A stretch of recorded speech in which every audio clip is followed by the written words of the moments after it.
So it's 2024 now, and you're graduating from high school and you're entering into college.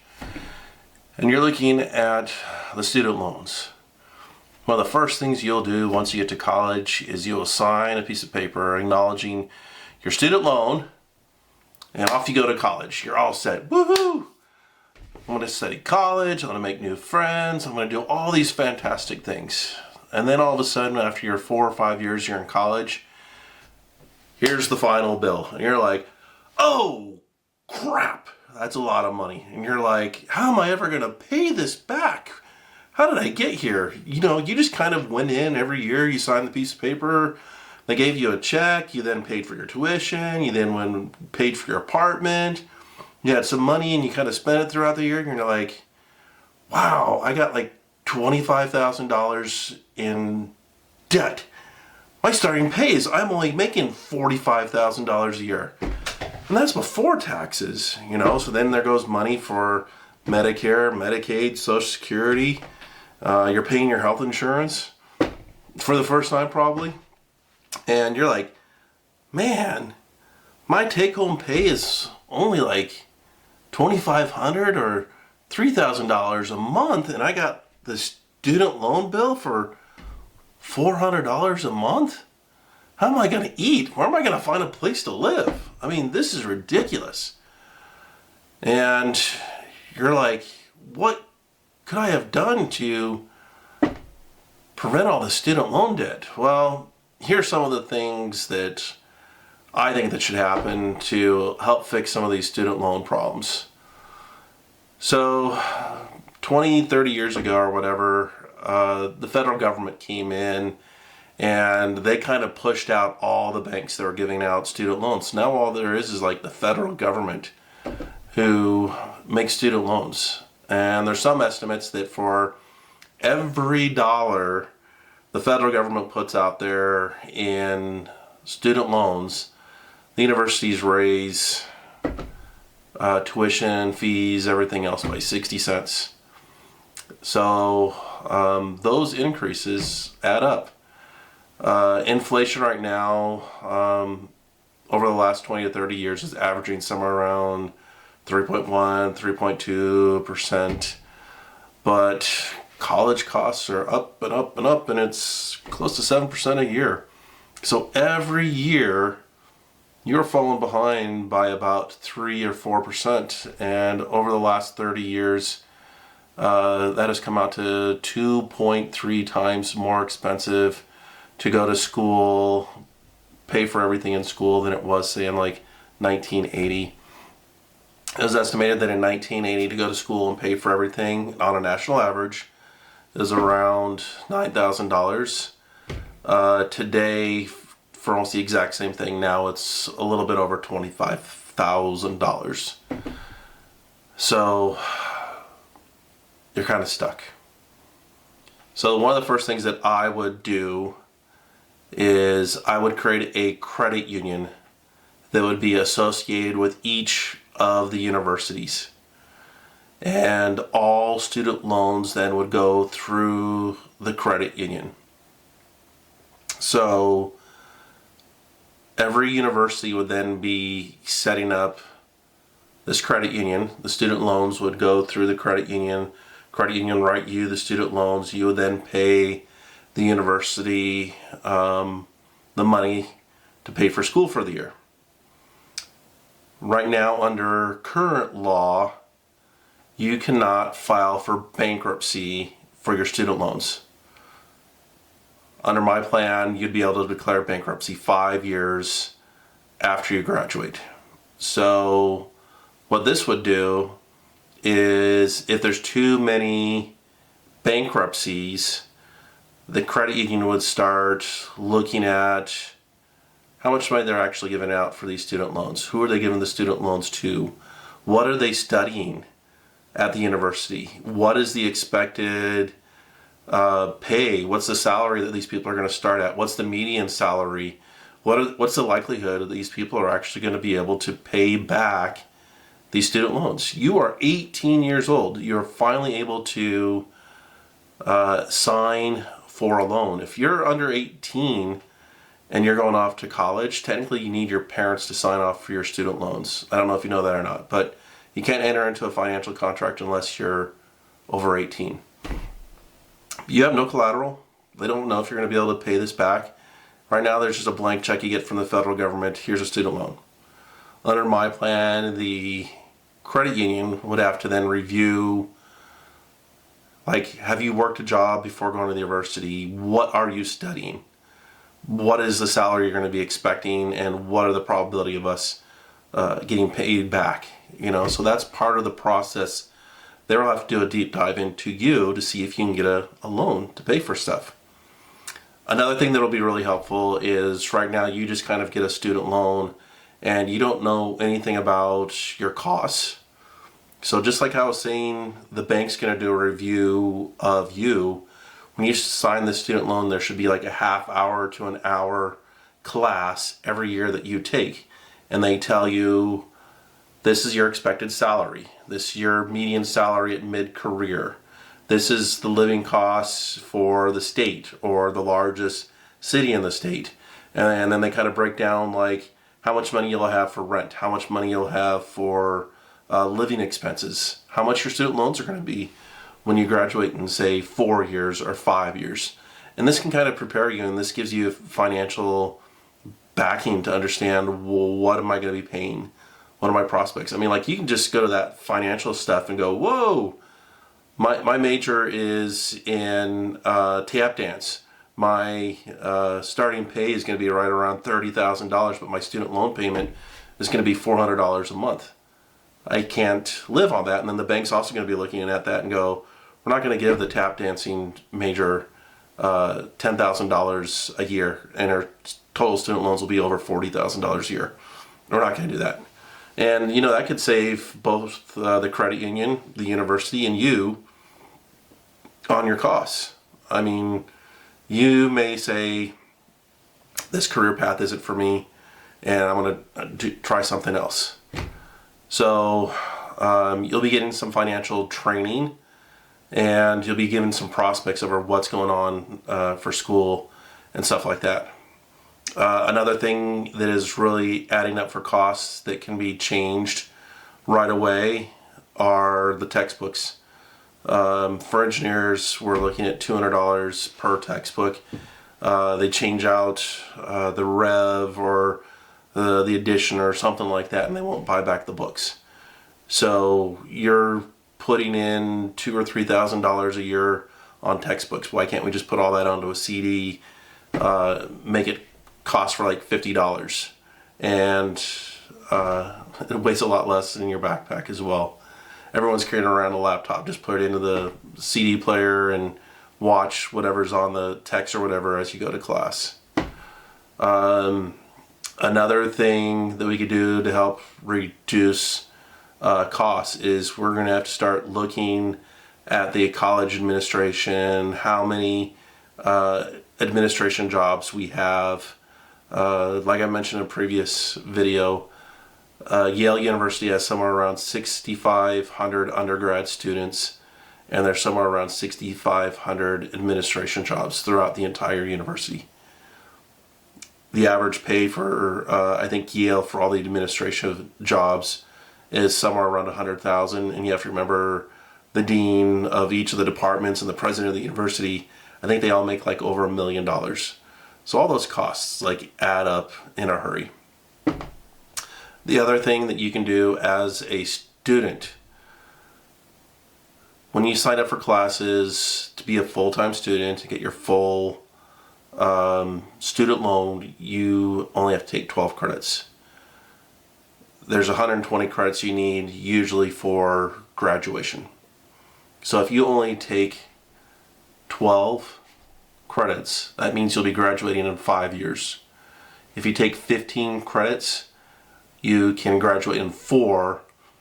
If you take 15 credits and you also go to summer school for 3 years, you can graduate in 3.5, possibly even 3, depending on how many credits you really want to take on. If I were you, I'd go to your parents and say, hey, if I graduate in, say, 3.5, will you give me like $4,000 or $5,000 and I can go travel around Europe for like a month? that sounds like a pretty good deal to me. That sounds like great motivation for you to graduate early and get ahead of all your peers. Imagine like you're 21 years old, you only have like $10,000 in student debt, and you're working at a $60,000 a year job. Yeah, you're graduating ahead of all your friends, but you're also making $60,000 more than them. So think about like possibly going to summer school, maybe even bump it up to 16 or 17 credits. I know it's a lot, but one or two extra classes can really get you to graduate sooner. Another thing is that there was a article, I think in the New York Times or Wall Street Journal, something like that, where students are now skipping 20 to 25% of their classes. So you are paying a professor hundreds, if not thousands of dollars a semester to teach you, and you decide not to show up. I mean, it's kind of rude to the professor, but it's kind of stupid on your part. You're like, I'm paying you money, but I'm not going to show up. That's like the same thing that's going on today, where you pay for a gym membership of $30 a month and you still don't go. And I've done that before too. So look at what you're studying, look at how often you go to classes and how many credits you take. Those are all things you can control as a student. The other thing is that when you're in high school, start researching careers that you like. Start looking at what the expected pay is. Look at job growth that's going to be in that field. A lot of this information can be found at the Bureau of Labor and Statistics, and they will have like a web page for each type of job you'll have, and they'll give you like all that information. It's all free. It's all out there. So go to the Bureau of Labor and Statistics, and they'll go over starting salary, median salary, percent job growth, what the job does. These are all things that are out there. The more knowledge you have as a student, the better. So check it out. And the last thing that we can have that'll help drive down costs, in my opinion, is if we have fewer students that actually are accepted into college. So right now, 30% of all freshmen will drop out before they get to their second year. And then there'll be another 10% that'll drop out before they ever graduate. So that's 40% of all students that start at college drop out before going there. So imagine your university is 5,000 fewer people. I think the average number of students undergrad for universities is somewhere around 12 to 13,000. The larger universities, Ohio State, Arizona State, those universities, they're at 50 to 55,000 students. But imagine then 40% of your classmates, your freshman classmates, aren't accepted. So that means you don't need all of those buildings for all those people. You don't need all those dorm rooms and everything else like that. So the university for a long time has been trying to recruit people. Come in. We'll take everybody. And so that just adds to the bigger and bigger portion of that.